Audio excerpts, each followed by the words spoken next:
как да играем Pop Darts и това са пълните правила, през които ще се опитам да премина.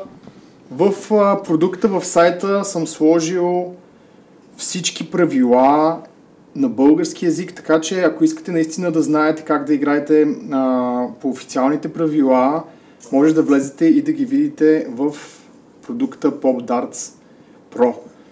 Сега, най-базовото нещо, което трябва да запомним в началото е, че се играе до 21 точки. Разбира се, как определяме в началото кой да хвърли първи, може да е камък, ножица, хартия. Победителят избира къде да постави първия целеви маркер. Тоест, тъй като можем да играем играта на хоризонтално, както и на вертикално, човека в стаята или където играете, който е победил на камък, ножица, хартия, избира къде да го сложи. Но трябва да внимава къде го слага, защото ако повърхността не е хубава, по-нататък в играта таргета може да бъде бутнат и така този, който го е сложил, си губи всички точки. Така че трябва да внимавате къде да го сложите. Разбира се, гланцирани повърхности са най-добре за вакуумчетата. Така, слагаме таргета, играем на минимум 3 метра разстояние от централния таргет и първия избира мястото, така. И най-важното, започваме да играем. Хвърля единия отбор, имаме 5 стрелички, хвърля единия отбор, хвърля другия отбор и когато имаме някакъв резултат, ето примерно така, правим следното. Ако не сме сигурни кой е по-близко, огъваме Pop Darts-а, ето така, и виждаме кой е по-близо. И в случая, този, който е по-близо, най-близо, получава 3 точки. И винаги всички останали са по една точка.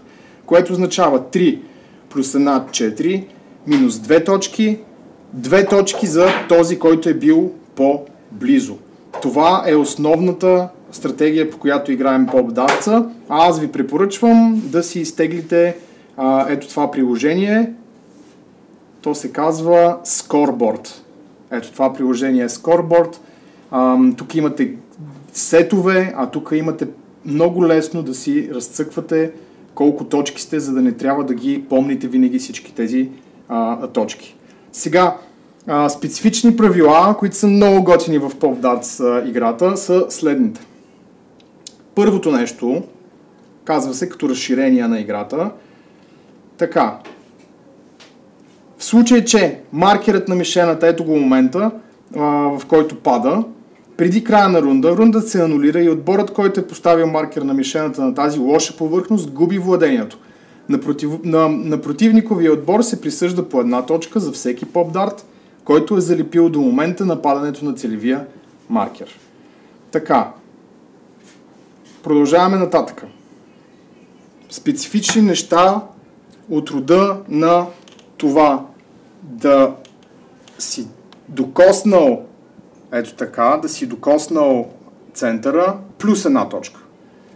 Следващото нещо е да удариш свое или на противоположния отбор, няма никакво значение по този начин. Това веднага удвоява точката на Pop Darts. Какво означава удвоява? Ако този е най-близо и е бил 3 точки, тук става 6 точки. Ако си ударил този, който не е някой от другите, където са по една точка, това означава 2 точки за теб. Така, има един много готин удар, който е ето този. Всички тези си имат имена, така че ви препоръчвам да ги видите в правилата. Ето това е много готин хит, обаче не ви носи никаква точка. Това, разбира се, ви носи 10 точки, да удариш центъра.